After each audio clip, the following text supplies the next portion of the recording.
السلام عليكم ورحمة الله. بسم الله الرحمن الرحيم. الحمد لله رب العالمين.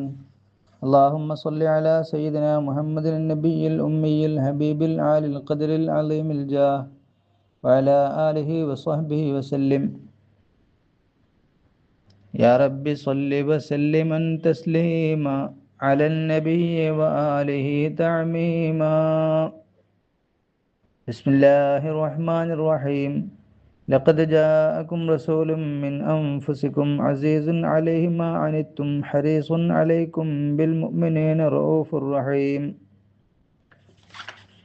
فإن تولوا فقل حسبي الله لا إله إلا هو عليه توكلت وهو رب العرش العظيم.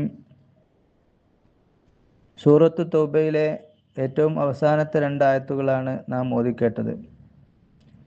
അല്ലാഹു സുബ്ഹാനഹു വതആല പറയുന്നു, ലഖദ് ജാഅക്കും റസൂലും മിൻ അൻഫുസിക്കും, സ്വന്തത്തിൽ നിന്ന് തന്നെ, നിങ്ങളിൽ നിന്ന് തന്നെ ഒരു റസൂൽ നിങ്ങളുടെ അടുത്തേക്ക് ഇതാ വന്നിരിക്കുന്നു.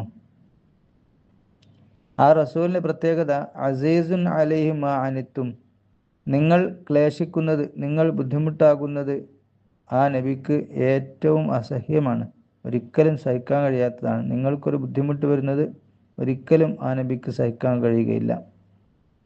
ഹരീസുൻ അലൈക്കും, നിങ്ങൾ സന്മാർഗികളാകുന്നതിൽ ആ നബി അത്യാഗ്രഹമുള്ളവരാണ്. മാത്രമല്ല ബിൽ മുഅ്മിനീന റഊഫുൻ റഹീം, സത്യവിശ്വാസികളോട് വളരെ അലിവും കനിവുമുള്ള ആളാണ് ആ നബി. നോക്കണം, അല്ലാഹു സുബ്ഹാനഹു വതആല ആരംഭ റസൂലുള്ളാഹി സ്വല്ലല്ലാഹു അലൈഹി വസല്ലം തങ്ങളുടെ വിശേഷണങ്ങൾ നമ്മെ കേൾപ്പിക്കുകയാണ്.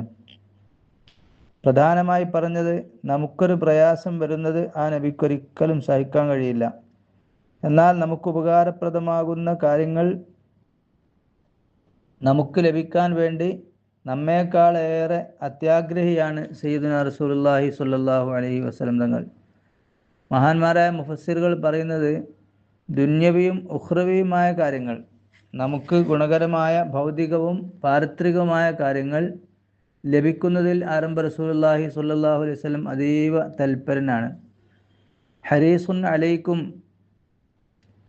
ഐ അലാ ഹിദായത്തിക്കും വ വസൂലിൻ നഫ്ഇ ദുന്യവി വൽ ഉഖ്റവി ഇലൈക്കും, നിങ്ങൾക്ക് ദുന്യവിയും നിങ്ങളുടെ ഹിദായത്തിൽ, നിങ്ങൾ നേർവഴിയിലാകുന്നതിൽ ആരംഭ റസൂലുള്ളാഹി സ്വല്ലല്ലാഹു അലൈഹി വസല്ലം വലിയ താല്പര്യം കാണിക്കൊള്ളുന്ന ആളാണ്. അത് മാത്രമല്ല വ വസൂലിൻ നഫ്ഇ ദുന്യവി വൽ ഉഖ്റവി ഇലൈക്കും, ദുന്യവിയും